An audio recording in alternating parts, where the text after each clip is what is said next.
Greg, what are you doing? What are you doing? We are, 3 days away from the first semifinal game, and we are back in the Holy Smokes Theater. Greg, this is a major reason why you have, without a doubt, the most unpopular college football YouTube channel in the country. You are correct. But you've all heard of the story, the scorpion on top of the turtle, as the turtle is taking the scorpion across the river, and the scorpion stings the turtle, and the turtle looks up at the scorpion and says, "Why did you do that? Now we are surely both going to die." And the scorpion said, "Well, simply because I'm a scorpion. I can't help it. Well, I'm the fat guy from Minnesota. This is college football's Peek Around the Corner. And you guys and you gals are the PATC geniuses. Welcome to College Football Peek Around the Corner with your host, Greg Pflugar. We cover everything in college football because we love everything in college football. And if you do as well, please subscribe to our channel. Smash the like button if you like our content. If you don't like our content, if you say, "Greg, this is a little bit too much. Greg, why did you not give us this detailed update Saturday night or December 29th or December 4th when you open up the Holy Smokes Theater?" I'm going to give you a thumbs down. Please give me a thumbs down. Either way, thumbs up or thumbs down. And please share the video with your family and your friends. If you want to support this college football rebel outpost with a donation, just hit the $ when you make a comment, and I'll get to your super chat as quick as I possibly can.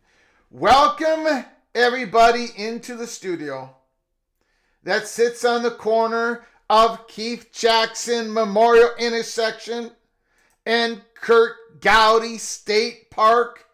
Welcome everybody into the studio. Do not be afraid. Do not be afraid to become a legend with your comments in the chat room, with your phone calls later in the show. We are going back. Look, there's a whole bunch of things going on, ladies and gentlemen. I'm not gonna. Now you can on your phone calls, in the chat room, with super chats. You can discuss the 3-page document that the NCAA put out today, trying to help the student athletes understand what this NCAA settlement is all about, all the questions that they might have. I looked at the 3 documents. I read the 3 documents. We've gone over a lot of it, and still some of it's confusing. I still basically have the same questions. I am going to put it off for another day. Or you guys can talk about it, and then we'll talk about it. But it's not going to be part of the monologue. It is not going to be a part of the monologue. What else is not going to be part of the monologue is further discussion on the semifinal games. We talked about it in the Saturday night live show. I went over my first thoughts, my first impressions. You all did as well inside the Holy Smokes. Well, in the theater and in the chat room. So, Ohio State, Texas, Penn State, Notre Dame. I talked about it at length. We're going to talk about it more Tuesday. We're going to make our selections on Wednesday. But that also is not going to be part of the monologue today. We are going inside the Holy Smokes Theater. There's a couple big reasons why.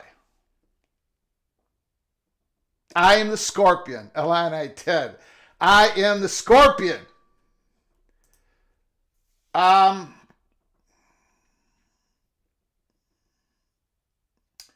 There's a couple of big reasons why. Well, first of all, Saturday night's live show, I'm sailing along. I'm another update on the Holy Smokes Theater. And I don't know how many people here are watching the last 8 minutes of the live show. The last 8 minutes of the live show, Larry the Jam called. In fact, I thought I had turned off the phone. No, when I do turn off the phone line, it still doesn't shut off for another minute. So I did have it shut off, but then Larry the GM came and called. And he asked some questions, and he was looking for the motive, because while I've been talking about it in the Holy Smokes Theater, and there are reasons why we put up the Holy Smokes Theater for the last couple months, private equity invasion of college sports, I have been light on the details. A lot because I just don't know what the hell's going on. Number one, keep that in mind. I do not know in large part what the hell is going on. This isn't like the Colorado story, the USC story, all the other stories that I either broke or helped break or gave you an accurate peek around the corner. This ain't it. This is not it.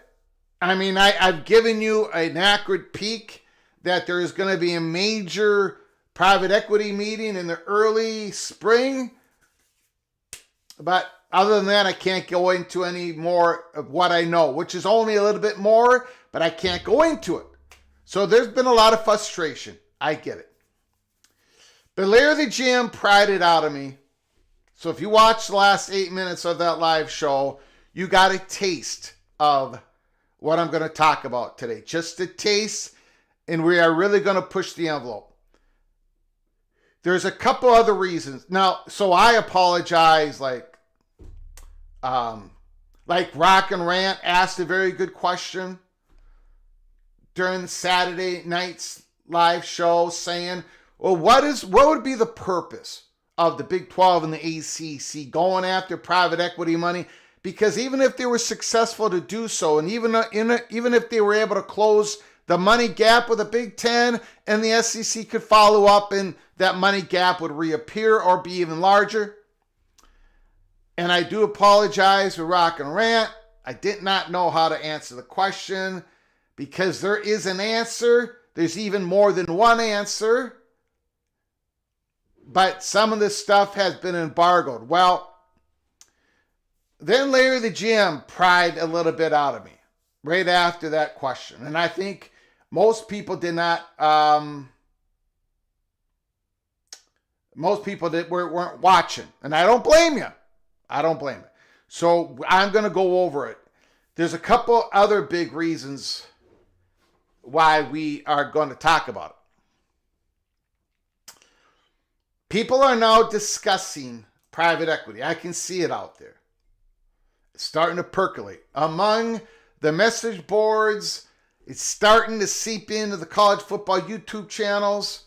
There are some people on X who are talking about it. And first of all, I want to say thank you, Carson. We are live. We are live. Thank you for becoming an early peak Cloak and Dagger member for 3 months. For 3 months, Carson has had to listen to my voice, go to the early peak Cloak and Dagger episodes. Holy smokes. Thank you so very much, Carson. I appreciate your generosity. I appreciate you being a member for 3 months. You are hereby knighted officially once again, Cloak and Dagger.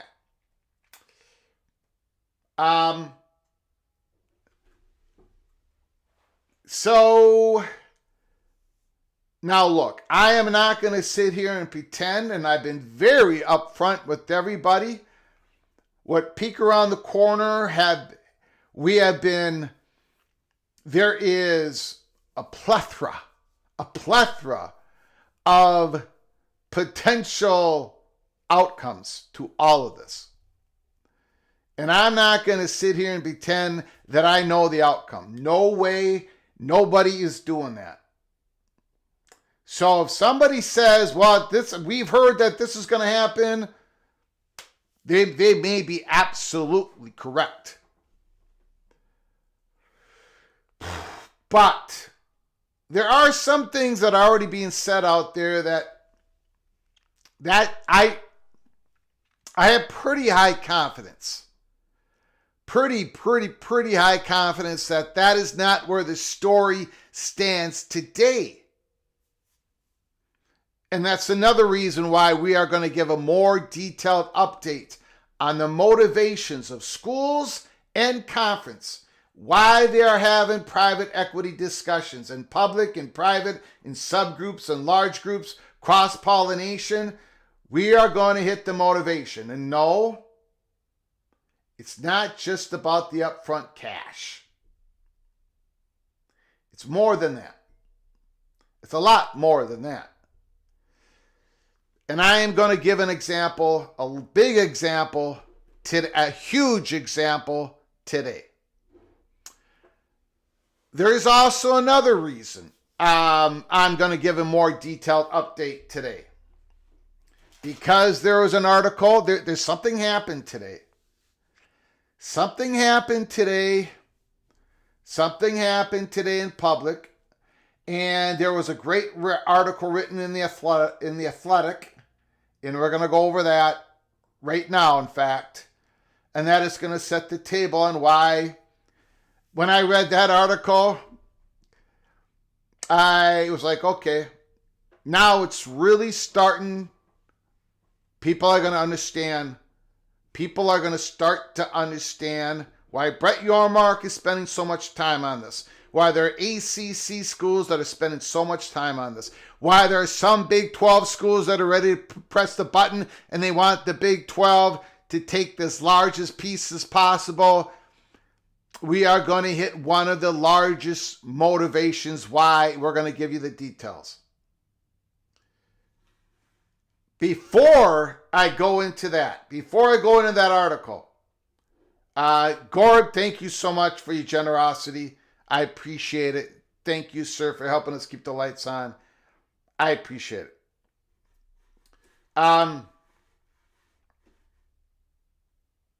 McIver, I guess that's how you say his name, McIver. And again, I am not putting his name up on your screen in his post. I'm not going to rip on him.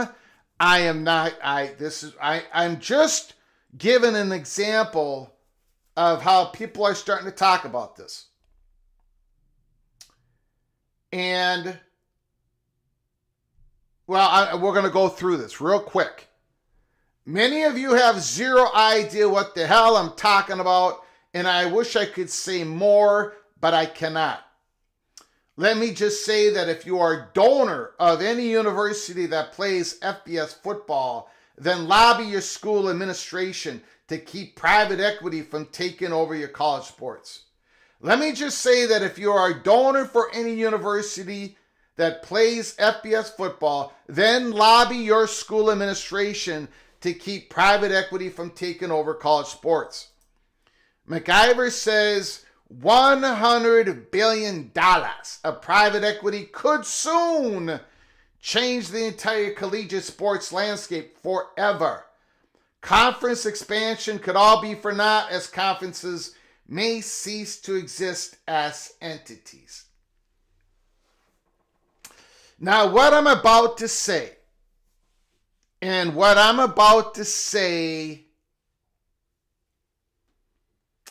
during this live show, I am not going to sit here and say you should be for pro-private equity for your school or for your conference. And I'm not going to say you should be against it.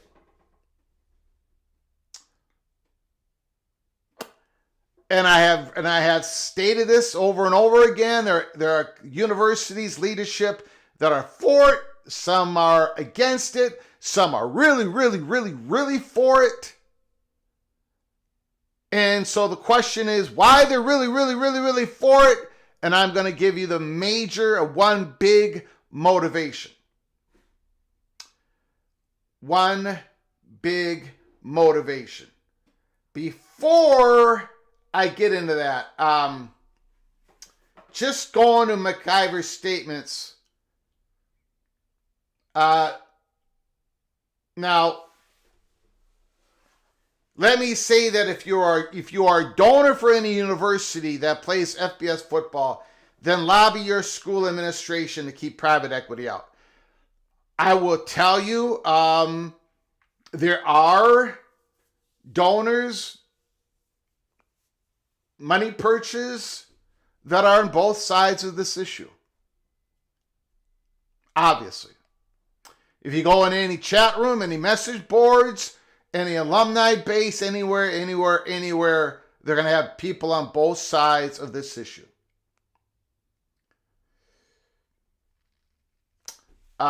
This comment here, $100 billion of private equity could soon change. Conference expansion could be all for naught, as conferences may cease to exist. While I'm not going to take anything off the board, because we've heard some stuff, and I know there are people that chatter behind the curtain. They're taking a lot of this serious. I would say I'm pretty confident that conferences may cease to exist anytime soon. I do not see that as one of the outcomes, at least in the near future.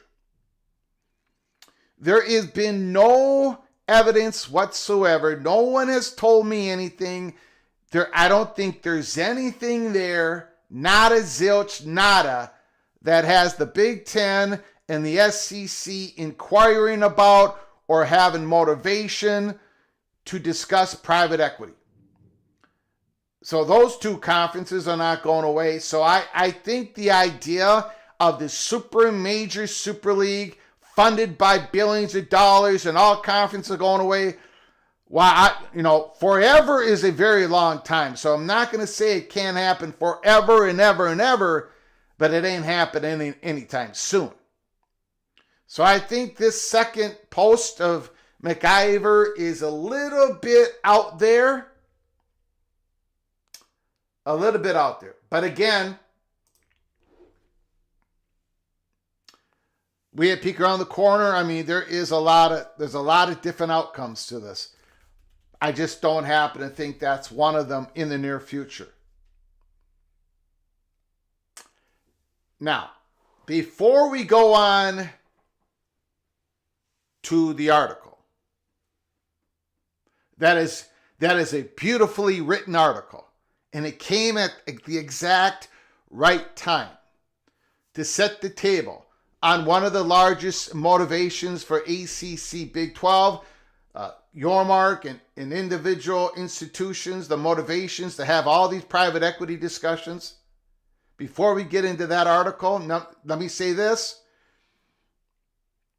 You remember the time years and years ago when Jim Delaney, at that time, he was the commissioner of the Big Ten. He was the commissioner for over 25 years. He was negotiating with ESPN. And he did not like the value. He did not like the value that he was getting with ESPN in regards to sports, not football, not basketball. Third tier sports. That used to be the lingo that we described those sports, Olympic sports. Jim Delaney did not like the value he was getting from ESPN. And so he was about to walk away from the table. And Jim Delaney says, I have other options. And ESPN said, well, go ahead and roll those dice. And Jim Delaney said, consider those dice rolled. And he walked away. And then we had the creation of the Big Ten Network. Before I get into the article and before we crack open the large motivation,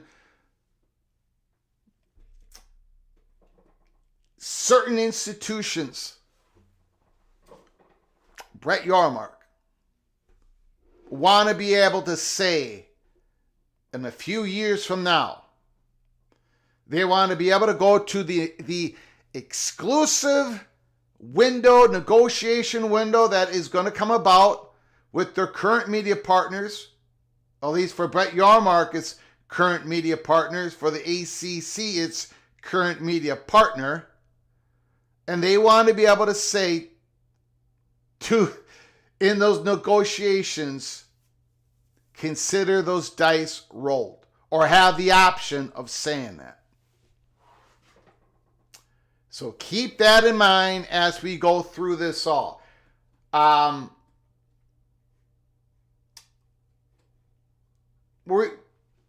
We talk about John Wall Street's, right? We've talked about this.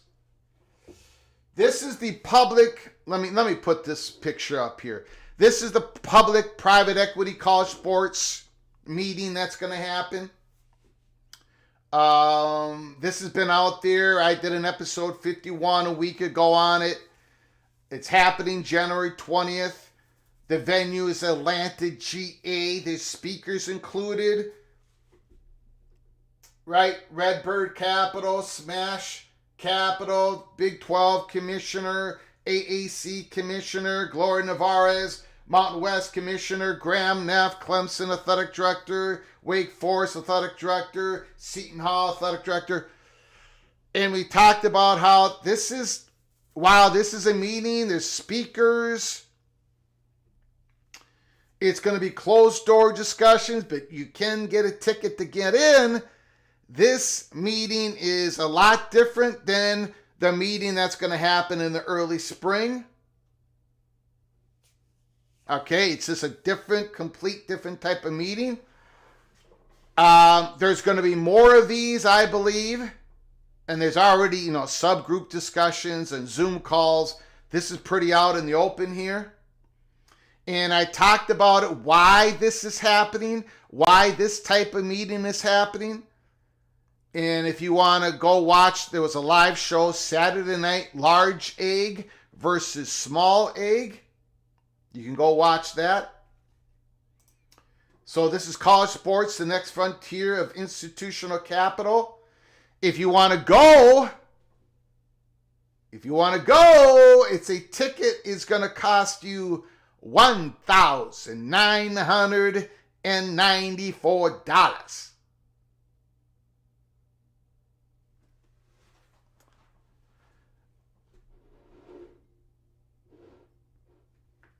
Okay. So you can go watch that if you want. Now let's get to the article that's going to set the table here. Andrew Marchand, The Athletic, how the new deal between Disney and Fubo will impact how fans consume sports TV. The corporate maneuvering over your sports viewing dollars may offer more drama than some of the games that you pay to watch. The streaming wars that have been bubbling under the surface of the TV businesses are now fully upon us. The emerging digital powers, Amazon, Prime Video, Google, YouTube TV, and recently Netflix, have announced their arrival with the NFL, NBA, WWE, and perhaps soon enough, UFC deals. The old guard, ESPN, Fox, NBC, CBS, and TNT Sports, has seen them on the horizon, but their streams are now in full view. To fight back the digital behemoths, the traditional players are forming new alliances in many different ways.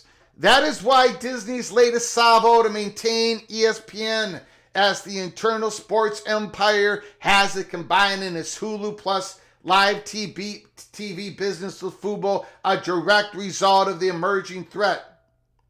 ESPN is trying to live up to its credo, to serve sports fans anytime, anywhere. It's a nicer corporate way of saying we would like everyone to pay us.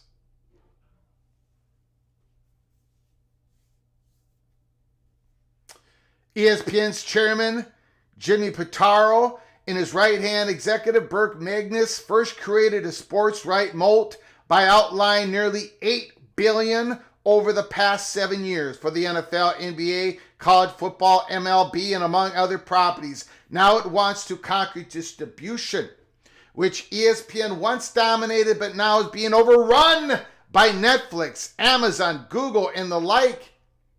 ESPN once had 100 million cable and satellite subscribers, now has 65.3 million, according to Nielsen's latest tally.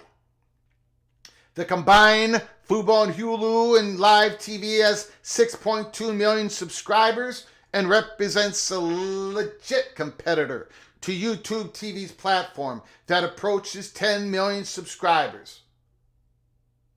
ESPN is available on YouTube TV as well, but Disney has no ownership stake in the Google platform. Further, the agreement between Disney and Fubo effectively settles the Fubo-led litigation from earlier this year that has prevented Venue Sports and joint venture to present ESPN, Fox Sports, and TNT Sports in what the cool media kids like to call a skinny bundle from launching. Venue does not have the full green light, but March Madness feels like a potential starting point. The idea of ESPN, Fox, and TNT Sports combining would have been blasphemy a decade ago, but these entities are trying to survive and thrive in a Netflix world. This is PATC money shot number 1 of the article. ESPN, Fox, and TNT are trying to survive and thrive in a Netflix world. For consumers, it all still remains too messy to try to figure out where and how and for how much to watch all these games. ESPN's goal is to meet you wherever you are. In the late summer, likely August, ESPN will offer its flagship direct-to-consumer product.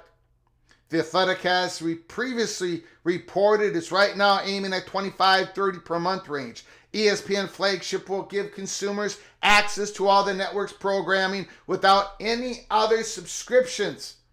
Venue Sports, the ESPN, Fox, TNT confab, announced its initial offering would be $42.99 million per for $42.99 per month, though that is likely to quickly jump to $45 to $50 per month.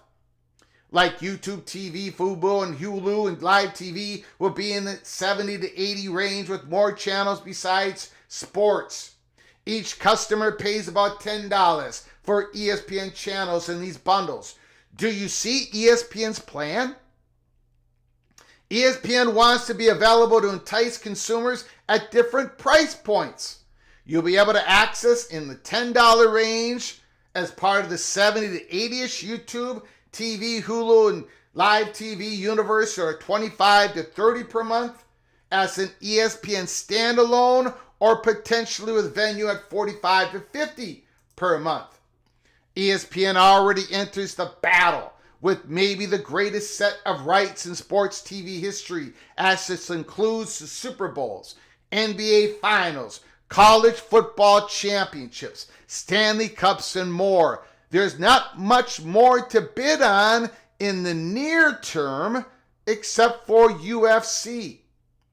Amazon Prime Video already added the NBA to its NFL offerings. NBC Peacock swiped the NBA from TNT Sports.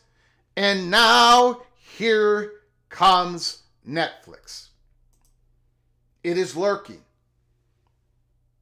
playing at a global scale. With its Christmas NFL games, it has a relationship with the most powerful professional sports league in the world. It recently inked the Women's World Cup for the next 2 tournaments. Netflix is just beginning a decade-long agreement with the WWE, with its first live telecast airing Monday, tonight, January 6th. Like the WWE, TKO owns UFC. UFC is currently a part of ESPN, but Netflix is considered a strong contender for the next deal. And this is how we got to Monday's Disney Fubo announcement. ESPN wanted to maintain its Fubo subscribers, keep Venue alive, and create a YouTube TV competitor. It can't afford to lose anymore with Netflix and Amazon having unlimited resources. It's the corporate game inside the game for how you watch your games.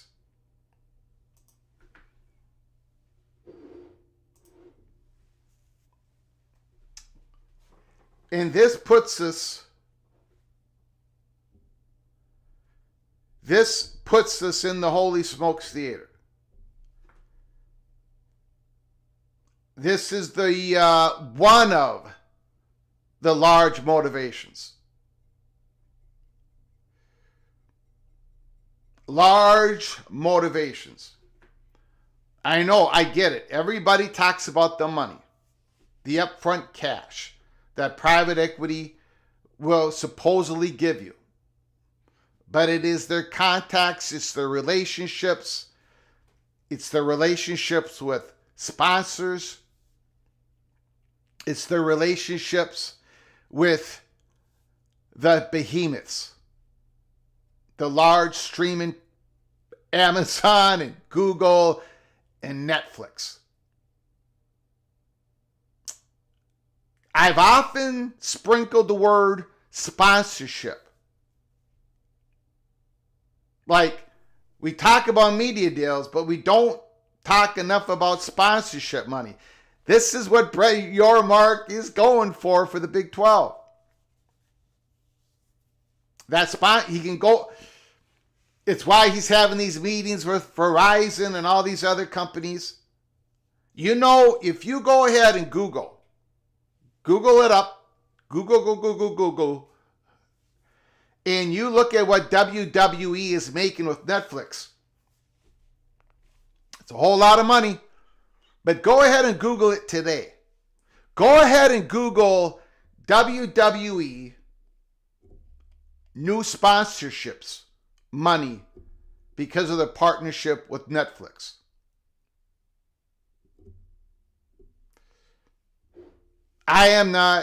You guys know I am not the brightest bulb in the refrigerator. I just happen to know where every refrigerator is and every place I go into. But I'm not smart enough to figure all this out. I'm only the person that is delivering what I can deliver to you daily and weekly on this huge, gigantic story. There are people that are absolutely convinced that private equity is the way they have to go because it's going to open doors up for them. It's going to open up doors. If it happens at a conference level, it's going to open up huge doors for Brett Yormark. That is his perception.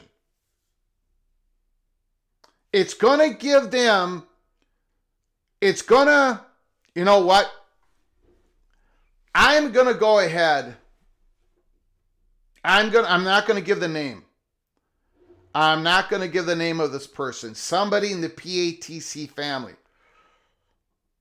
who, along with Larry the GM, picked up what I was laying down on Saturday night. And by the way, I've gotten to go ahead to say all this, what I'm saying. So after this article came out from Andrew Michon, people are starting to pick up on this. So I can go, we can push the envelope now even a little bit more further on this live show. But I'm going to go ahead and read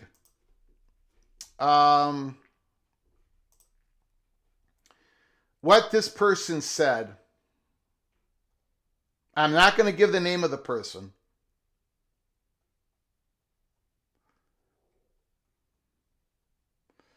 But he said it a lot better than I could have said it. He said, I didn't really understand the PE play until you connected the dots on this last show, and I didn't really even do a good job of that. But then he says it now, it all makes sense. I spent a lot of time in the streaming media space, so I totally understand why long tail live college sports inventory could be far more valuable for streamers than traditional media companies. The PE, the private equity plays to try and aggregate as many rights as possible to extract a premium during any upcoming negotiation. And they have the cash to float some of these conferences while they coordinate media rights contract and end dates so they can bring as much tonnage to the market as possible.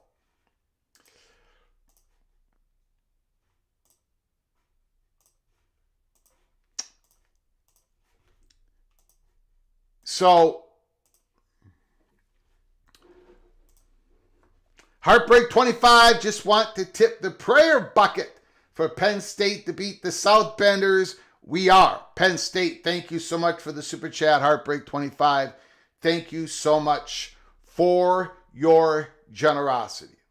Thank you. And we are going to make our predictions, I think, on Wednesday.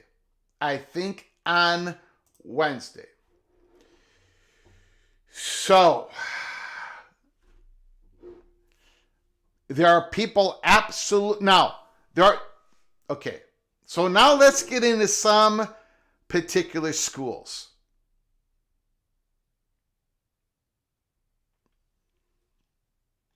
There are some schools out there that have quite the motivation to step away from ESPN whenever that opportunity arises. Now, remember, Brett Yormark has a good relationship with ESPN and the Big 12, right? It's one of the reasons, Brett Yormark took the deal. All that whole story. Pac-12 did not take the deal. Pac-12 did not have any backing. Pac-12 did not have any leverage except for Apple TV. And Apple TV did not bring enough money into the equation. So it all fell apart for the Pac-12. Brett Yormark and Phillips, especially those institutions in the ACC, know they're always going to be, exposure-wise, they're always going to be left behind by ESPN and by Fox versus the Big Ten and the SEC. There are some institutions out there. Florida State is an obvious one. Right? They want to bet on themselves. They have had individual talks with private equity. That has been reported in public and private and everything in between. But again, it's hard to strike a deal when you're suing a conference. The conference is suing you. You got a gore. You're fighting the gore and all. It's very complicated. You've got Clemson, right? You've got Graham Neff. You got him as one of the speakers to this January 20th private equity discussion. Let's just say that. You've got other schools. We know that currently West Virginia is pro-private equity. We know there is a couple of Big 12 schools that are quite extensively down the path to pulling the trigger on an individual private equity deal. Brett Yormark is trying to get a conference level deal. There is even talk as a large egg deal consuming both the Big 12 and the ACC. Both of them potentially, if the ACC can get rid of solve their issues somehow, some way in the courtroom, that private equity is willing, big, giant private equity deal for both those conferences together. Not a merger of two conferences, but both conferences being under a massive PE umbrella. This is not to get in line, to get something in back of you. Private equity money. Forget about the cash for a moment. The contacts, the relationships with the big behemoth streaming partners. To know that a private equity firm is going to be motivated for the Big 12 and ACC to make a whole lot more money so they can get money, private equity, part back of their investment. To have deals lined up. To have deals potentially lined up on the runway with these huge, mammoth, potential new media partners in the college sports world. And all this new sponsorship that all comes with it because they're all connected. Kind of like what Netflix is doing starting tonight with WWE. Kind of like what the AEW just did with Max. There's revenue streams other than just what you're getting in the media deal. There's new revenue streams that can be created. That is going to be promised. This is all part of what they're just talking about in these meetings. So it's not just the cash. It's not just the upfront money. I'm going to be blunt, to give them another option other than ESPN and Fox. To build that bridge, to build that leverage. Pac-12 had none. Apple did not come through. But to build that, now, let's go to the other side of the fence. Big Ten and the SEC won't go to these meetings. They won't go to these private equity meetings. You got ESPN with the SEC network. You've got the Fox owning part of the Big Ten network, 61%. You've got ESPN and Fox. They don't want anything to do with private equity, this big money coming on board that's connected, allegedly. I don't want to get sued. Allegedly tied to one or more of these streaming massive companies. In fact, you've heard the reports. You've heard the reports. There's talks, there's an advisory group among the Big Ten and the SEC. Suddenly they become friends.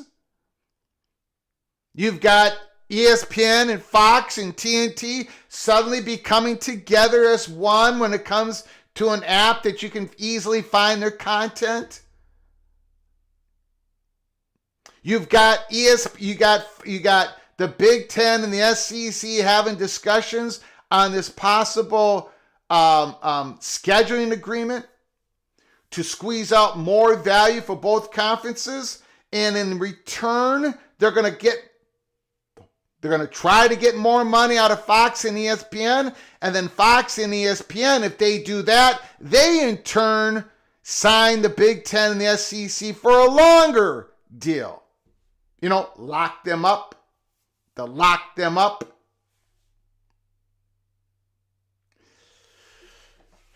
And that leads us, so old guard versus new guard. And Brett Yormark would love to be able to have both feet in both puddles of water, so to speak. Leverage, leverage, leverage for that next media deal.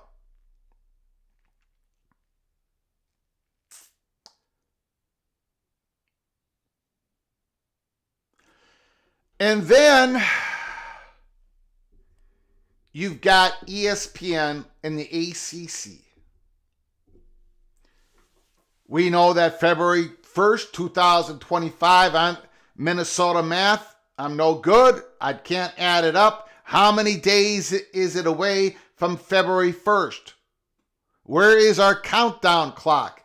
Where is our calendar? I got to get a calendar up here.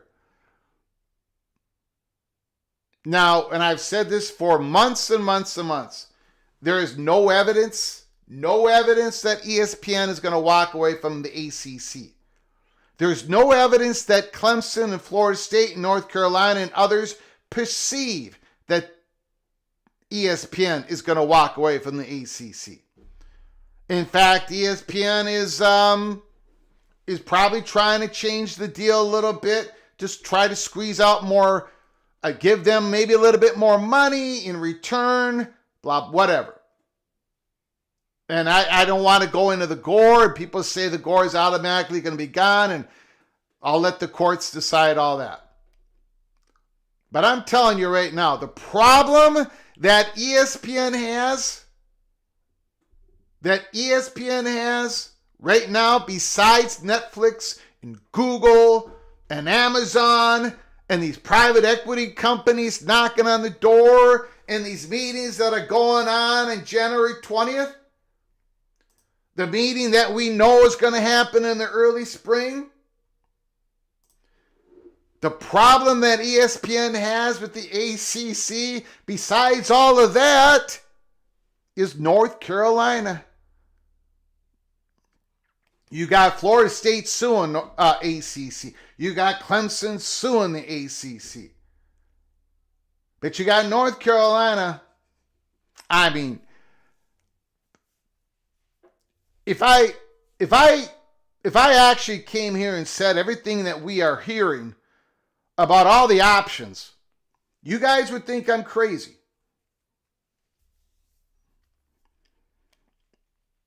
These options are being leaked. They're being used as leverage. North Carolina doesn't have any more interest to go to 2036 with the ACC as it currently exists. They don't have any more interest than Florida State and Clemson. North Carolina is pro-private equity. They want to roll those dice. They want the ACC to be able to roll those dice. But it can't, not like the Big 12 can right now, if everybody in the Big 12 gets on board. But at least the Big 12 has that option. ACC doesn't.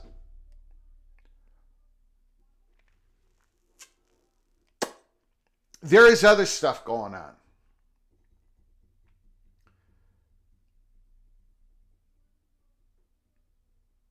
There is other stuff going on.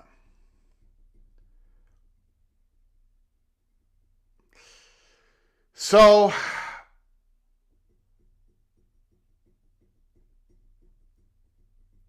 it isn't about conferences not existing. It's not even about the Big 12 and the ACC merging. It's not even about the Big 12 poaching the ACC because they can't. It's not even about the ACC poaching the Big 12 right now. It can't. Not now. Either way. And no merger. But it is about there is a bipartisan support and bipartisan support for and bipartisan support against private equity that sits among these two conferences. That's why these meetings, the earlier meeting in Dallas, Texas, late last year, had Big 12 and ACC representatives. It's why the meeting in Atlanta, GA has both. It is why this early spring meeting that hasn't been publicly reported yet that I know of is going to have both. Because they want the largest deal made. They want to create this leverage. They want the new era, the new guard to come swooping in. They want to roll the dice against the old guard. I hope that helps a little bit. I hope that helps a little bit. And I don't know where it's all heading to. Again, we're going to keep poking and prodding on this story. We have started this story a couple months ago. And I'm going to tell you, and it's a good thing. More and more people are going to start talking about this major issue in 2025. There are going to be, people on X, people on the message boards, people on other college football YouTube channels. And they're going to be talking with their sources, their people. I'm going to be doing the best I can here at Peek Around the Corner. But I am pretty sure that nothing is settled yet. I don't think there's any deal in the works that we're going to wake up tomorrow morning and learn about together. It's going to happen at some point, though. It is. It is coming in. At what level, what time, I do not know. But these are big stakes. These are the largest stakes. Go ahead and read that Andrew Marchand. I'm going to put the link in the description box below the video at the end of this live show. Go read that article. And of course, that's in the bigger scope of a whole bunch of sports, but it has a lot to do with college sports and college football. It's one of the big motivations. It's not the only one. But it's one of the large motivations why, beyond the cash, it's the large motivation on why the ACC and the Big 12, some of the institutions, or at least one of the commissioners, is having private equity discussions to make sure they build that relationship, to make sure they have a buy-in, some third party, where they're motivated to get the best media deal that they can for the conference so everybody can make more money and they can get out of the shadow of the old guard. I'm going to take your phone calls, take your comments. Let me open up the phone lines. 763-260-1333.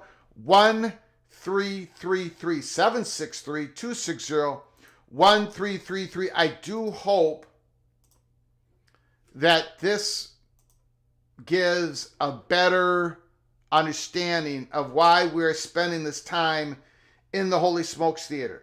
Or at least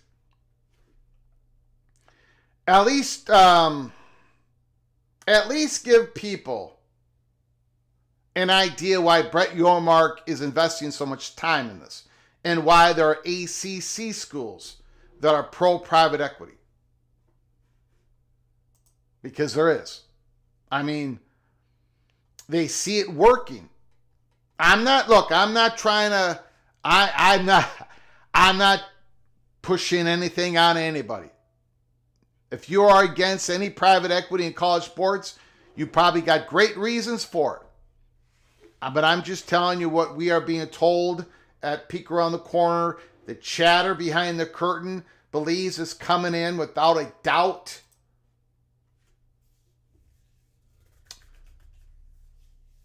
The NBA franchises that have partial ownership with private equity have made money because of this relationship with private equity.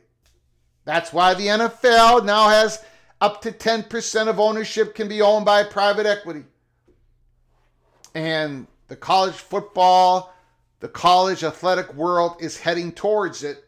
Again, phone lines are open. 763-260-1333. 763-260-1333. Call from BJ. BJ, the floor is yours. Thanks for calling, sir. Appreciate it. As always, Greg, thanks for allowing me to speak on your platform. Happy New Year. Happy 2025. You too, sir. Blessings to you, the family, and your online family at PATC. So, a great segment today. I think this segment always generates a varied amount of emotion and just opinions, and it gets you thinking, right? There's some short-term ramifications, impacts, right? There's some long-term ramifications, and this is, I think today you were hinted more at the long-term ramifications of our sport, right? How it's viewed, how it's consumed, and I'm worried for a few reasons. When you have that, this much of a seismic shift, freestanding agreements and how things operate are no longer. And it may affect, how the game is administered and played and kind of, presented to us. For those, in the comment section, there was a comment about, the SEC and the Big Ten are the ones to blame. I disagree with that notion because they don't pay themselves. ESPN has been the primary provider for those conferences, and for anyone who has a job, if your boss offers you more money, most people will take that money, and we don't really care how it affects our coworkers. And on the larger scale, I think that's what happened in this instance, right? When ESPN was paying the ACC, the SEC, and the Big 12 approximately around the same, plus or minus 10 million or so, I think it was palatable for schools and conferences to compete. But, this last round of media negotiations, based off whatever algorithm or value that ESPN placed on the viewership for the SEC teams, they got a substantial more money. They got a substantial more amount of money. That money drifted to 30, 40 million, which makes it unpalatable to schools who really want to compete. I don't think that is the SEC's fault that they got offered more money. I don't think it's the SEC's fault that they took the applications of Texas and OU. Just like I don't think it's the Big 12's fault that they took the applications of CU, Arizona, ASU, and Utah. They offered more money, offered more stability, so you can't blame a conference for that. Now, with that being said, Greg, you're pretty up to date on sports business. We all know what the current news on the NBA and how their viewership is tanked. And there's theories going around about why, how. I think it's because a lot of the NBA games went from TNT and more accessible avenues to behind paywalls, and the product just isn't that good to pay an extra $30 a month to watch games that people sit out. I fear that in college football, I see a parallel. I see players sitting out playoff games. I see players like the quarterback from UNLV voluntarily taking himself out the game or taking himself off the team over NIL disputes. I see Florida State's basketball team last year, 6 players suing the coach for not getting paid NIL. So I think it's getting to a point where I see there's similarities, and maybe you can speak on it or agree or disagree, but until there's some kind of a CBA agreement and there's more certainty, I don't see long-term signing any kind of long-term deals is anywhere beneficial when there's so much uncertainty. NIL, transfer portal, I just need more certainty before I can kind of say yay or nay on whether PE is a viable option or a good option for the sport I love presently and going forward. But as always, Greg, thank you very much for allowing me to speak on your platform. I appreciate it. Great call, BJ. Thank you so much. Great call.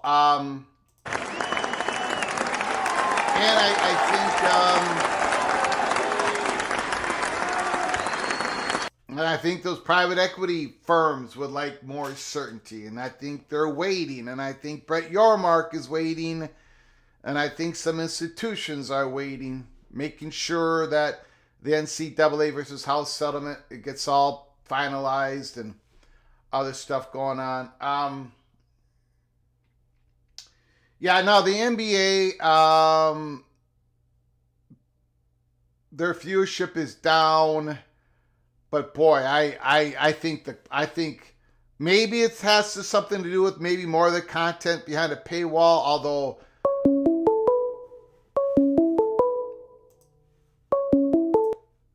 Call from Rick? Rick, can you hold on 1 second, please? My pleasure. I appreciate it. I go hot and cold with the NBA myself, and when I go cold with the NBA, it has nothing, I don't think it has anything to do with more content being behind a paywall. But I think the product is brutal. I think basketball in general, the product, for me, I'm just talking about myself, is not good. I think the three-point shot has destroyed so much of the game. So they're either going to have to extend the three-point shot by making the court wider, or get rid of, it has, I'm old enough to watch Michael Jordan and Isaiah Thomas and Kareem Abdul-Jabbar. The game right now, how it's set up, takes Kareem Abdul-Jabbar out of the game. How can you take Kareem Abdul-Jabbar out of the game? But that's the product now. It's not, you got the greatest athletes in the world, or arguably the greatest athletes in the world, and all we're watching is a three-point contest. And it really gets old, and it gets old fast, so I've completely turned it off this year. I think, in my opinion, that's the main problem with the NBA. But anyways, great call, BJ. Rick, the floor is yours. Thanks for calling, sir. Oh, again, my pleasure. Thanks for having me. You bet. What do you think of the possibility of a breakaway, a schism, if you will, between schools and or conferences that are private equity and those that are not, so that we're not playing you I don't. Again, I don't have the slightest clue. Even though this is college football's peek around the corner, and we've opened up the theater a couple months ago, I don't have a clue how this is going to end up. But I don't think. Look, again, I'm going to get some people upset with me, but the grant of rights are still in place, and you know what I'm saying? I don't think there can be this. I think, look, we're looking at three different levels of private equity investment. One, large scale, what incorporates more than one conference. And let's just be blunt, where it incorporates the Big 12 and the ACC together. Or the second level, where it's conference level, where it's Big 12 alone, or the ACC alone, or the Mountain West Conference alone, for example. Or it's an individual at a level at an individual institution. I don't think conferences are breaking up because the grant of rights is there, unless part of the private equity plan is to help teams buy out of their grant of rights. Unless part, I've heard some crazy stuff. Okay, like some crazy stuff. Well, I can see that might happen because the money they're talking about is so large. Yeah, like the private equity firm group, whatever, would allow them to buy themselves out of their current. I can see that happen. And the prime example of that is what the North Carolina Money Perch warned us about, told us about the crazy radical idea of the dissolution, because private equity would back 10 schools, whatever, right? To dissolve the conference and then get that next media deal, with multiple different media partners to dissolve the conference that dissolves the gore. That's all part of this story. It's one radical idea, and I think North Carolina might be using it. I think there's a lot of. Okay, Rick, I'm gonna say this. I'm gonna go ahead. Part of, and I apologize, Rick. I'm just gonna interrupt you for a little bit here. But we're gonna go ahead and dislodge this information. This private equity college sports meeting. We have been told, and we were told this quite a long time ago. We talked about how currently West Virginia is one of those pro-private equity institutions. Currently, I don't know if that's going to change with the new president. I do not know, but currently they're pushing for it. They're pushing for it in the Big 12. We know that North Carolina is pushing for it. Well, you see John Curry's name on this list. For the athletic director of Wake Forest. Wake Forest they're pro private equity. So it ain't just like the biggest, largest, most valuable brands in your conferences. Some of the smaller brands are wanting this to happen. They want this to happen. They want to be included. They want their conference to survive, or if it goes off in another direction, they want to be included. They understand it. They want it to happen. I'm just going to say the word allegedly because I don't want to get sued, but allegedly, John Curry is probably allegedly going to be talking positive, allegedly stuff about private equity in this meeting. Just to give an example. But go ahead, sir. Rick, I apologize. The floor is yours as long as you want it. No, you're. Thank you for sharing. I'm gonna push into another corner of the room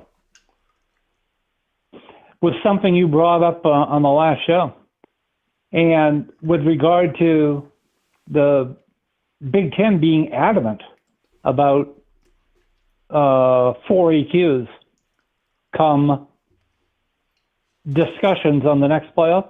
Mm-hmm. That's how it came across. Is that they were Petiti is headstrong on getting that done for his media partners. And his schools, but yes. Yep. Four AQs, 4 automatic qualifiers. Yep. What if they say no? What if he doesn't get it? What's he going to do? Well, if he doesn't get it, then he'll now this is just, I'm speculating here. My guess. Of course. If he doesn't get it, if he doesn't get the 4, he's going to try to extract something else. Because legally, supposedly legally, the SEC and the Big Ten have the governance power to have it. If they want it, if they say it's happening, it's going to happen. They can change that part of the format and say that is not a protection. They can do that, but it's gonna come at a huge cost. And are they willing to pay for that cost? In relationships and other intangible things. So if they push for 4, and it's like, nah, the cost is too much, man. Brett Yormark is ready to put my head in the toilet here in the office and whatever. Then if they settle for 3, then they'll probably try to get something else out, They'll try to extract something else. Okay, so there's a scenario where they would back down from 4 AQs. I'm guessing there is. I do know they want 4. September 9th, yeah. But the SEC is in full agreement with them, or the SEC is wishy-washy? I don't think they were in full agreement, and I do not know where they stand now. Okay. I'm just trying to see how much. I'm trying to see how if they're willing to find an excuse to break off. That would be an excuse to break off. I'm sorry, what was that? Big Ten and the SEC? Right. Yeah, in other words, give us the 4 AQs or we're gone. Take it or leave it. Yeah, I don't think they can leave until 2031 or sooner. I mean, or closer to 2031, because this current media contract goes to 2031. I find it very difficult to see them break away until okay. And then I don't know, but we'll get to that when we get to that. Yeah. Okay. I don't. Okay. That leads me to believe they're not really as powerful as they're portraying themselves. Well, they've accumulated governance power, right?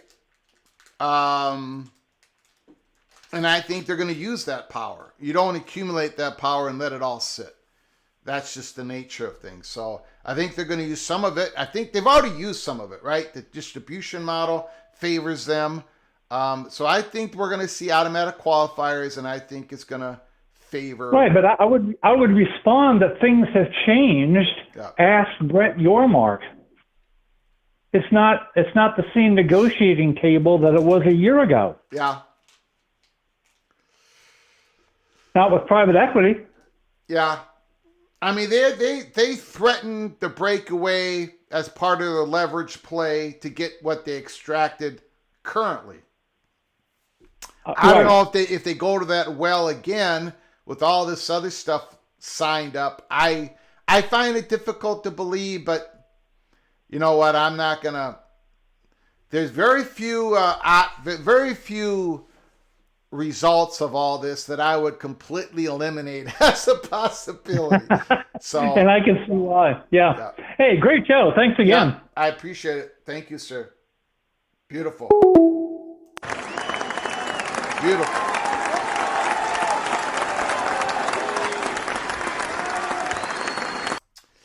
Yeah, Nathan, I just, again, I would not eliminate any possibility. I just don't see that. That is definitely not the chalk. That is something that the Big Ten and the SEC are not talking about, thinking about, or participating in. Call from Immaculate. Immaculate, Mr. Hawkeye. The floor is yours. Have you gotten yourself to Gronowski yet, the quarterback of South Dakota State? No, and there was someone was fooling around on X and tried to say that it happened. Oh, okay. But I don't know if how that's going. The fact that there hasn't been any word on it and I haven't seen him going anywhere else must have gone pretty well. Yep. Alrighty, sir. What do you got to say, my man?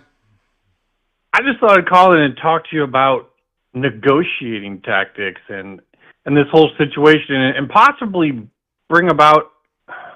I get why certain folks, this is very stressful, and they see things and they think that the Big Ten and the SEC are all about just, pushing things. But let me bring this to you and see what you think.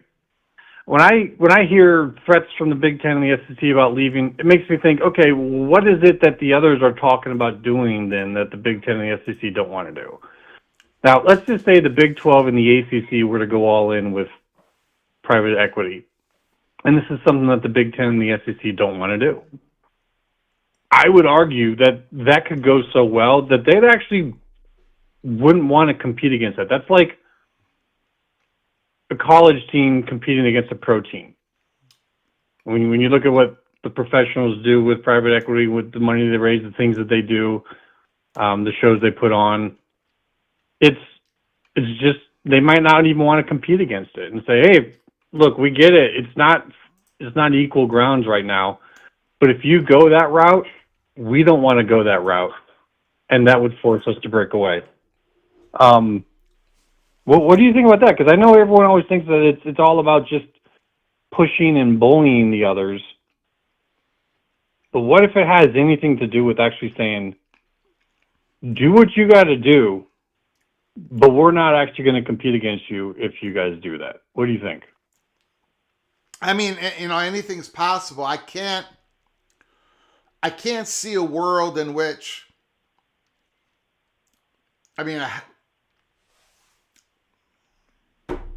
if you're looking at a future in which the Big 12 and the ACC schools are going to go into private equity, get this lump full of cash, and get this partnership with some behemoths, and at least up front for the first 3 or 4 years of that deal, they can really really compete at the highest levels, and the SEC and the Big Ten might even fall behind a little bit on resources, and maybe even a little bit behind on exposure because the cable, ESPN dwindling a little bit more people going to streaming. And if Big Ten and the SEC goes away from that, then they might be they might fall behind. And that's part of the overall negotiation. Yeah. I don't know, I don't know how much of it is that the Big Ten and the SEC institutions are against private equity or having these discussions. I don't know how much of it is because it's an institutional thing, or it is being driven by the commissioners because of their media partners, right? We're not going there because so of the attachment with these behemoths that private equity has. So, I don't know how much play. I don't know what plays how much part of it, institutionally, or the message is coming from on high. I don't know. One of the places that these private equities would have to reach into in order to make good on this investment to get more money in there would be from streaming giants. Yeah. I don't see how that's not part of whatever perspectives that they have. So if you're ESPN or Fox, you're looking at that saying, we don't like that. So they're, looking at their main two, which is Big Ten and SEC, saying, we don't like this. And And Big Ten and SEC are saying that's cool because we don't either because we don't want to give up control. Yep. So I get why Big 12 and ACC folks are like, hey, we want to change the balance of power a bit. I would too. I applaud them. Like, you should do what you should do. And I think that's a lever that they could push upon right now in negotiations for other things because it's all connected. There's no like just this negotiation and that negotiation. You might give a little bit in this one in order to get in that one. I mean, it's all connected when it's the same people. That's the part I kind of want to get across to folks is they might be surprised how well this negotiation in CFP goes this year. And they might say, okay, well, what did they give up? That's why a guy like Petiti would want to come in there and automatically from the front say, I want 4. That's just a front-loaded like negotiation statement. To me, that says, okay, then he's willing to accept 3, but what does he want in return for that? Mm-hmm. Right? Do they want this thing extended longer so that way it keeps these guys from going to PE? I don't know. There's going to be something there. There's an answer to it. But when he's coming out and saying 4 right away, that tells me, okay, he would take 3, but he wants something for that. Yeah. If he absolutely wanted 4, he'd say 5. Yeah. Like, you never say your front position right at the start. So if he's saying 4, when I was talking about 3 for SEC and Big Ten, now I feel really strong about that. But it's like, okay, what else do they want? And that's why I've said in the back end of it, expect like more at large. If people are thinking that the whole thing is going to get handed out, probably not, because if they're only going to have 3, they're going to want a good chance to get at least one more at large in. But beyond that, this thing could go a lot farther than even that. This could reach into the PE realm. This could reach into who knows what. And that's where I'm kind of trying to learn and understand too, because if I'm them, this is only a 1-year agreement. Like, who cares? Right? Like honestly, who cares? Give the others a little bit on it or whatever, but there's got to be some bigger things to work on and to use this. So I don't know. I kind of want to get your idea on that. And I saw a lot of people talking here and say, hey, look, this isn't quite as cut and dry as everyone thinks. It's not just these 2 bullying. I mean, the threat of like selling out, and I'm using that term very purposefully, selling out to PE, it's a real threat. But when you get pushed into a corner, you're willing to give up some control to do it. And I think that some folks need to realize that's a stronger position than they may realize. And so I don't think it's as simple as some people think, where it's just these 2 conferences bullying everyone and they got no pushback. Yeah, I just put it up on the screen here. A comment that was made, I don't know, a couple weeks ago. Dennis Dodd. This is from AAC Commissioner Tim Pernetti, who's going to be at the what, I don't know what you want to call it, a meeting, private equity, whatever. January 20th, Atlanta, Georgia. This is AAC Commissioner a few weeks ago. We're at a very dangerous tipping point, AAC Commissioner Tim Pernetti, on the inevitable entrance of outside investment in college sports. He says private equity is inevitable. Now, he uses the word very dangerous tipping point. And that, Immaculate, is what... And I think he uses the word dangerous for a very good reason, because nobody knows what the end results of this would be. A lot of people are pushing it. A lot of people are against it. There's cross-pollination. And so when you go back to the argument of discussion of leverage, then maybe this is even being used as leverage from certain conferences to the Big Ten and the SEC. I mean, nobody knows how well this is all going to work. Nope. But nobody wants to be left behind just in case it really works. And I'm going to bring up Wake Forest. I feel comfortable I can bring up Wake Forest because Curry's name was on the list. But Wake Forest is one of those schools that allegedly, I'm going to use the word allegedly, is pro private equity. They think it's going to work, and so do other schools. And they're waiting for everybody to get caught up. Can I ask you a quick question about that? Yeah. From what you're seeing, does it seem like private universities have a much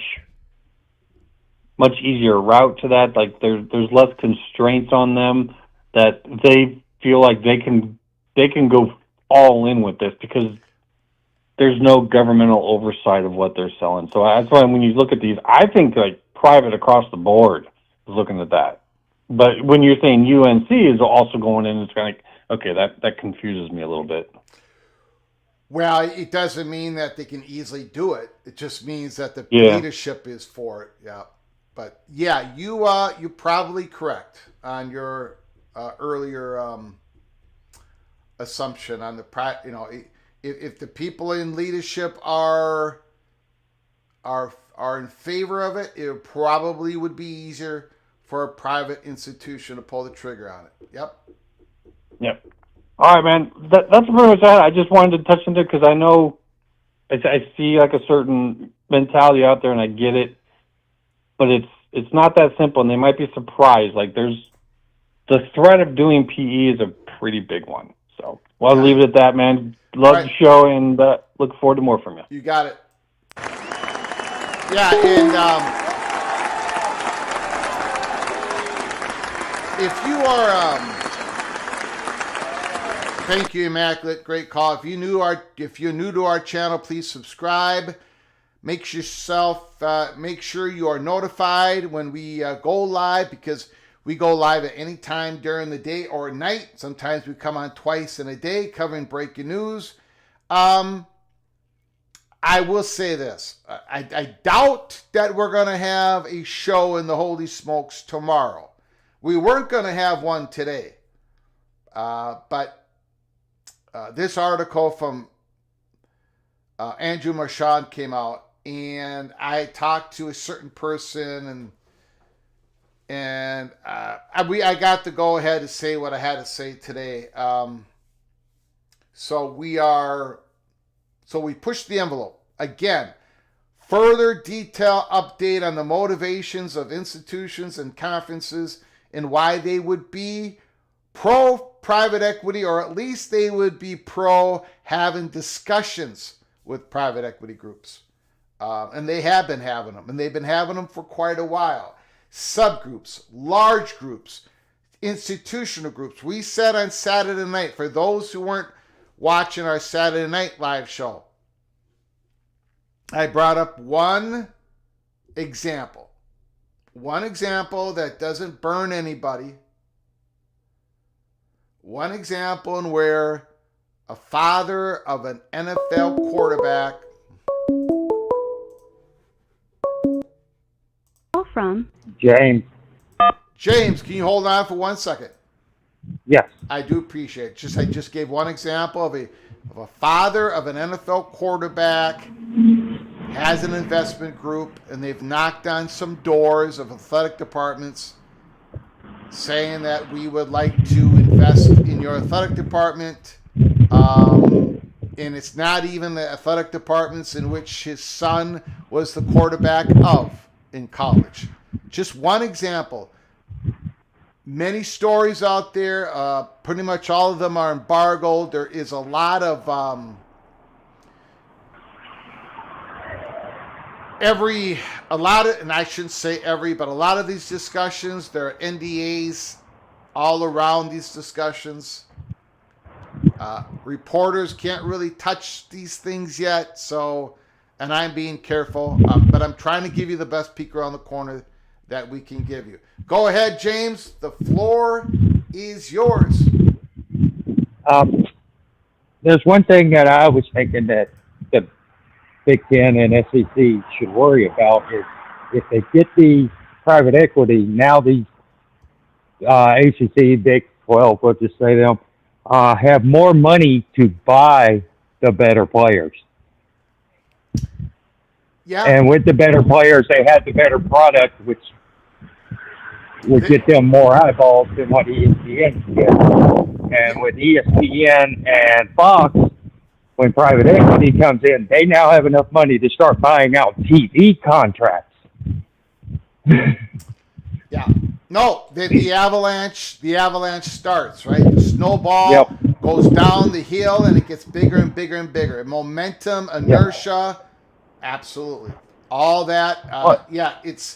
There is a danger in private equity. There is the danger that it doesn't work. And then there is the danger that private equity will work, right? Yep. Both sides. Yep. Yep. And with the Big Ten talking about the four, and someone was saying with them splitting off with the SEC, I don't see that happening because ESPN has the right to the playoffs. And are they really willing to split that with Fox? Because if they split off, they're going to have to do that. Yeah. Yeah. ESPN would never let the SEC leave. Yeah, I don't see it. I really don't see it as a possibility until we get closer to 2031. Yeah. So, all righty, sir. All right. That's all I had. You got it. Hey, James, please call again, sir. Yep. You got it.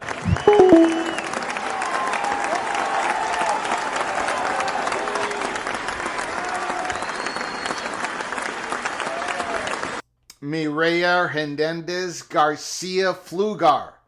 Mireya Flugar, the little general, the moderator who rules with an iron fist, says, hola, thanks for your support of the channel. Yeah, thank you guys and gals so much for your support. We are a little college football YouTube channel, the most unpopular college football YouTube channel in the country. That's just the way it is. I do appreciate it. We are very humbled that anybody would show up. Anybody. Because we know, now Mireya doesn't get anybody upset with her. But I get everybody upset with me at least once a month. So I do appreciate you all coming on in. And I do appreciate your patience. Now, there's a lot of new people watching this show. But a lot of you old veterans, old PATC originals, you know how the Holy Smokes Theater works.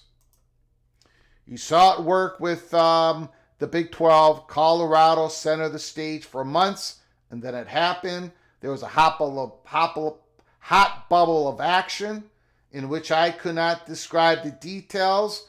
But on May 8th, I came on here live and said the Pac-12 got a shot in the solar plexus. On May 7th, there was a meeting between Colorado and the Big 12. There's going to be a hot bubble of action in the early spring of 2025. Larry the GM. Larry the GM, can you hold on for one moment, please? Of course. Yes, So sure. when I say there's a hot bubble of action in the early spring of 2025, this time I could give a little bit more detail that it's going to be a meeting, private equity meeting, but there is some stuff I cannot give out yet. But just please be patient. Every time we open up the Holy Smokes Theater and you all take your seats, more and more information comes out because more and more information is coming out publicly and stuff gets less and less embargoed. And so please be patient. Please be patient. Larry the GM, the floor is yours. Thanks for calling, sir. Well, Greg, I want to thank you for following up on our conversation. Yeah. I guess it was yesterday. Saturday. Where I asked a question. And Yes. I feel like you spent the better part of an hour and a half answering the questions I asked. So thank you for that. You bet. I want to have you reset something because maybe I've misunderstood. So I want you to be clear with me and then with your audience. For 2026, as far as the CFP goes, the SEC and Big Ten have the majority of the governance. They only need a majority of the vote, and they have it between the two of them to implement changes for 2026. Correct? They can. Yes, they do, but not all changes. They have the power to implement some changes but they can't do whatever they want. There is protections all the way to 2031. There's Well, the protections are that all the conference champions will make the playoff. Automatic berths and a certain protection to Notre Dame in the essence of if they finish in the top, if it's a 12-team playoffs and they finish in the top 12, there's protections for Notre Dame. But essentially, yes, there is the protection that the top 5 ranked conference champions will get an automatic berth. Okay, but Greg, if the SEC and Big Ten say we want 4 automatic berths starting in 2026, they agree on that, the others have a choice to accept that, or I guess take them to court. They gave them the governance to be able to make that change. Yes. If the reason I'm asking, Greg, is there seems to be a whole lot of people that say, well, what if they don't? What if the others don't agree to it? I guess, Greg, what I'm trying to understand is, what does that mean? They already ceded their rights away to whether they agree or disagree to that. They have the power to make that move if they wanted to make that move. Okay. The question is, are they going to be willing to use all of that power on that issue? Because there will be a cost associated to it. There's going to be a relationship cost, So and then you have, all these arguments dealing with the NCAA basketball, in which, Sankey wants it one way and other people want it the other way, and maybe Sankey and Petiti lose their bit because they don't have full governance power over that, and then suddenly they're the ones on the outside looking in on some other changes that it's a political realpolitik. If they're willing to pay the cost, whatever the cost that is, they have the structural governance power to move on the 4 automatic qualifiers for both conferences. You are correct. Okay. All right. I just wanted to reset that with you, Greg, to help your audience understand. Now, I think they do that in the context of guaranteeing for the ACC and Big 12 that they get their 2. I actually think they're going to work a structure in where the ACC and the Big 12 would have a pathway to get 3, but that would be an optional. They would set up a structure that could be possible, but it wouldn't be guaranteed. And so so when people, I guess the other thing on private equity, the SEC and the Big Ten don't need private equity investment because they already are experiencing the major benefit that the Big 12 and ACC would be trying to get through the investment of the private equity, and that's a drastic bump in their media revenues through going through all the alternate streaming paths that you've discussed. Now, to the day that streaming starts netting those conferences a bigger payday than the SEC and Big Ten are currently experiencing, that would mean that they would have to double their revenue stream as it projects right now. When that happens, well, then I think the SEC and the Big Ten would just start partnering with another streaming partner to make that happen. But they don't. I guess the point is they don't need to do any of that, at least until the whole media market dynamics change. Because it's still better to be on ABC and ESPN and Fox and NBC than it is to be on any streaming partner. Did I lay that out correctly, Greg, or am I flawed in that logic? Sure. I mean, yes. But again, if, for example, if the SEC and the Big Ten, They have this advisory group working together. They're trying to get this scheduling agreement. If they get this scheduling agreement, they're going to want to get more money out of Fox and ESPN. And if they do that, then Fox and ESPN are going to want to extend their grant of rights. Everyone's got to scratch each other's backs. Let's say that happens. I mean, at some point, again, what if private equity works? What if this upfront cash makes it so who's ever taken the money is suddenly now can get better talent, better coaches, better exposure with their streaming? And it's not, and again, I used this example earlier, it's not just the media money that you're getting. Again, Google WWE and Netflix that starts tonight. And guys, you guys know this, I'm not a WWE fan. I'm an AWA, NWA fan. I'm not a WWE fan. So I'm not trying to blow WWE smoke here.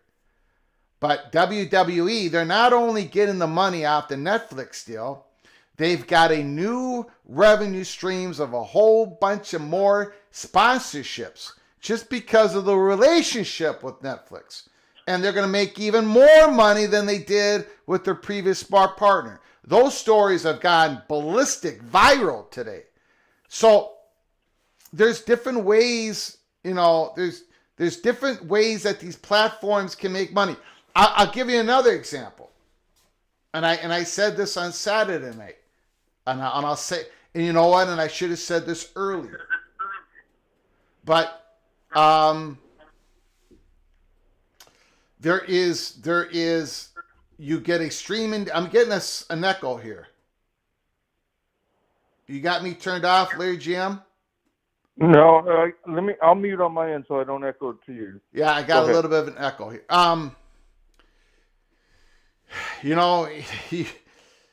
And again, I'm just bringing this up as an example, as a potential example, allegedly. So if anybody says Greg is reporting this, I'm not reporting it. I'm not giving a peek around the corner. But there is money, there is streaming platforms that you can build a library at, where you can go and again, WWE has that. AEW now with Max streaming, suddenly you go to Max and you can go watch any AEW pay-per-view event that's ever been in their 5-6 years of existence. There's a library there. And now people are going to that library. That brings value to Max, in which brings more value to AEW that is beyond the terms of the media package deal. And that is what the Big 12 and the ACC could get, or the Big 10 and the SEC in the future. That to say, hold on. I guess that's my my major point. Like, okay, for me, the Big 12 and ACC, they need to go down this path because they need to improve their revenue stream. They're going to be like in most industries that this happens in, they're going to be taking the greater risk but have initially the greater rewards. Mm-hmm. Right. The internet used to be ruled by AOL, right? I mean, and that we didn't, when AOL was in charge of the internet, we didn't even know what Google was, right? But the Google came in, Yahoo came, Google replaced Yahoo. You know what I'm saying? Is that the first generation isn't always the one that's the biggest financial benefactor. I mean, and ultimately what I'm trying to say is, yes, I see that this is the path that the ACC and Big 12 need to take, but that doesn't necessarily mean long term they're going to make more money, because everything you just described, the SEC could do with ESPN or a different media partner at some point, and Fox and Big Ten could do on their end. Right? I mean, am I missing that? So number one, I'm personally not arguing for it or against it. I'm just trying to demonstrate why these some of these institutions and leaders are for it. I'm not either one way or the other. And my other point is I'm not here saying, well, golly gee whiz, the Big 12 and the ACC shouldn't even be looking at this, because whatever they do, the Big 10 and the SEC is just going to follow up and do it better. Number one, we don't know, even if these are successful, let's say they're at a conference level. Let's say the Big 12 does it at a conference level and the ACC does it at a conference level, and they're both separate deals. One might work beautifully, the other might work not so good for reasons we don't know yet. So to automatically say, well, no matter what they do, the SEC is going to do it better, that's not necessarily true either. It might be true, Correct, but it isn't. So I can't. I'm not going to ask. You go ahead and you can articulate that, but as I report on the story, I'm not going to sit here and every day say, well, but no matter what happens here, the Big Ten, the SEC is going to kick it up a notch. They might Greg, wait too long. They might come in earlier than we all think, or they might never do it at all because it didn't work or whatever. Go ahead. Yeah, Greg, I guess that's not my point. My point is, if it does work, those conferences, there's a lot of like, oh my gosh, the SEC and the Big Ten better worry when private equity money comes in and helps the Big 12 and the ACC. Well, yeah, that would be like step one of like 30 steps, but that doesn't mean that the SEC, everything where all the money exists. Now, I think your point about the relationships, the private equity firm, and the sponsorships. I mean, all that stuff could happen for the SEC and the Big Ten too if they wanted to go down those paths. Yeah, and they wanted to equal those revenues. And that's what I don't understand is people.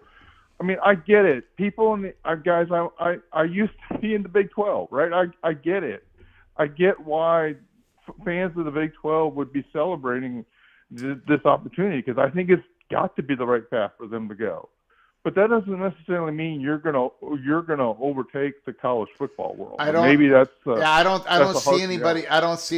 Well, I don't see anybody seeing that.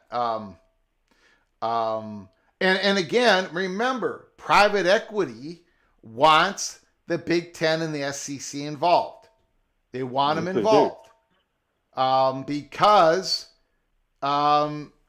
They want the Super League, and that's where that's where a lot of the eyeballs are. That's where a lot of money is. But I'm also going to push back on the idea. Now, the Big Ten, let's say there is a private equity deal. Let's say the Big 12 does it.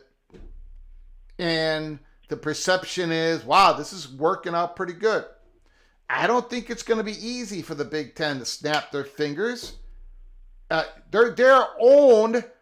61% of the Big Ten network is owned by Fox. I mean, there is heavy investment both ways here. I mean, again, it's old guard versus new guard, and I don't think some conferences, some institutions, if this comes in at an institutional level only, let's say it doesn't even never goes in at a conference level, some institutionals are going to be more flexible to be able to do this. And if it works for them and it doesn't work for others, or if others can't do it, that is why Tim Prinetti's using the word dangerous. We are at a dangerous tipping point because we don't know the outcome. Yeah, there's risk here, right? I mean, you could be the next Google, or you could be the next AOL. Yeah. Right? We don't know who's going to win if they all don't go together. Which, I think most college football fans would love it to all be unified and go together, but I don't think there's no real driver for the SEC and the Big Ten to do that right now. And until that changes, I don't think they will go down this path with the others. So, Greg, well, number one, thank you for your time. I wanted to explore a couple of those things. I hope I haven't taken too much of your time. You got it, buddy. Thank you so much for this whole show today. All right, Larry GM. Thank you, sir. We'll talk about the Longhorns later this week. All righty, sir. Okay, will do. You got it. I do apologize. I've gotten behind on the super chats. I have been talking way too much. Ryan Thomas, Greg Fears, Private Extra Cheese. Thank you, Ryan Thomas, for your super chat, for your generosity. I apologize. I did not get to your super chat earlier. I did give out 5 gift memberships. I did not get to that. So the 5 that I gave it out to, you are hereby knighted, cloak, and dagger. Carrie Gold Nose, Mr. Seminoles. Greg, I'm just passing through. Just letting you know my Knowles are making big moves in the portal. Yes, you are. And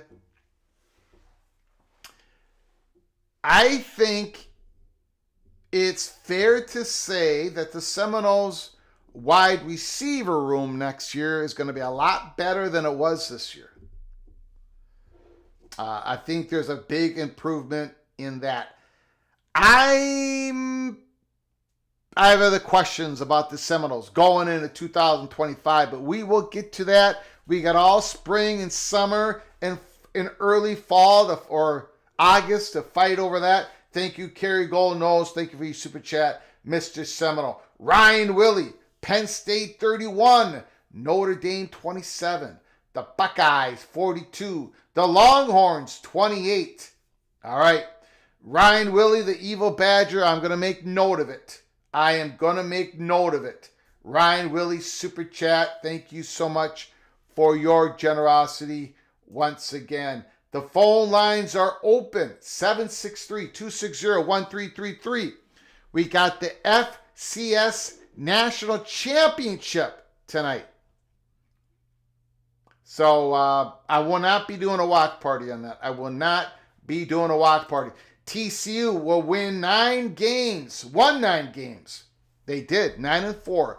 More next year. Wow. Nick Stevens, Mr. Hornfrog. Mr. Hornfrog. Oh yeah, there was a comment here. Let me see if I can get to the comment. Let me see if I can find it. And I think I lost it. Oh, Rock and Rant, I do apologize. I don't know if he's still listening. I apologize I did not answer your question. I did a very poor job at answering your question late in the show. Hopefully this live show gives part of a better answer to your good question. So I wanted to say that. There was another comment here. Rod Nix, Netflix and WWE, 10 years, $5 billion. Okay? 10 years, $5 billion. But WWE is even making more than that because they got new sponsorships. Like, I don't quite understand. I don't understand it all, but like, because of this deal, they can get it's opened up a sponsorship deal with somebody who's going to put their name on the ring mat. And I don't know. They're making more money because of new sponsorships. And some of these sponsorships are like connected to Netflix in special ways. And that is why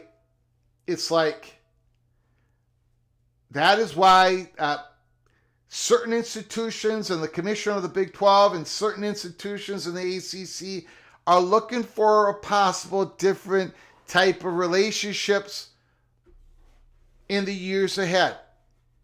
Not to have to go to the same trough of ESPN and Fox when a large part of the trough is for the SEC and the Big Ten.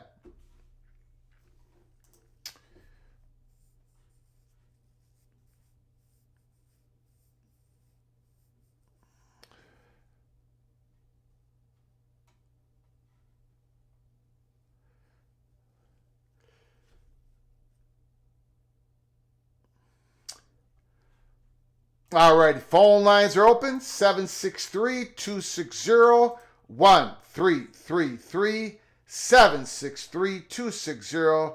1333. Just checking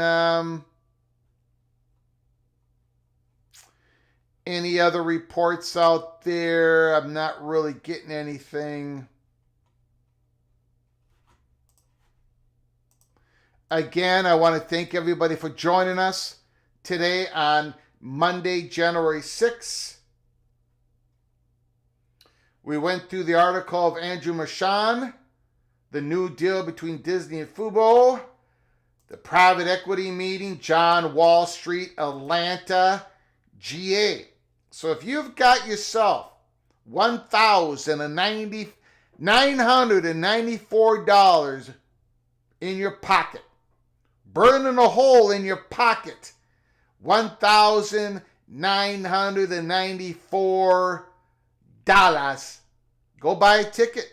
Go buy a ticket and go to this meeting and take notes and then report back to the Holy Smokes Theater, report back to PATC and let us know what people were talking about.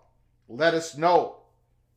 Somebody's got to have $1,994 to go to this private equity meeting. But anyways, I want to thank you all for your patience as we do the Holy Smokes Theater once again. I got a feeling that tomorrow is going to be about football. Football. We're going to be talking football, the semifinal games, and who do you think we're going to get to the championship game, and hopefully we see some injury more. Like, I saw the picture. Jeremiah Love, the great running back on Notre Dame, he did have a brace on his knee. I saw it. It was a big brace. I don't know what I'm going to do with that game. I don't know what I'm going to do with the Irish. I don't know what I'm going to do with the Nittany Lions. I don't know if Drew Allar's going to have a meltdown. I don't know if Andy Colton, Mike Denbrock, Al Golden, Franklin, Marcus Freeman.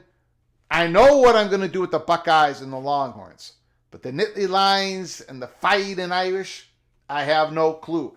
But we got to figure it out. We got to figure it out before Thursday night's game. And of course, we're going to be doing a watch party Thursday night, Friday night.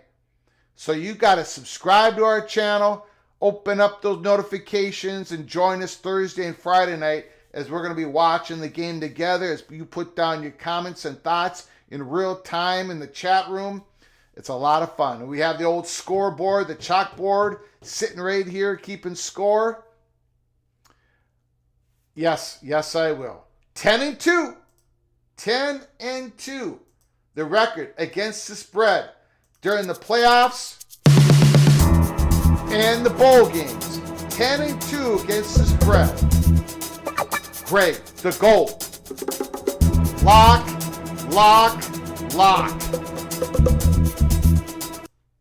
Not really, because I have no idea what I'm going to do with the Irish and Nittany Lions game. Okay, so we're going to close it up here. We've been on the air for 2 hours. I appreciate you all coming on in on a Monday evening.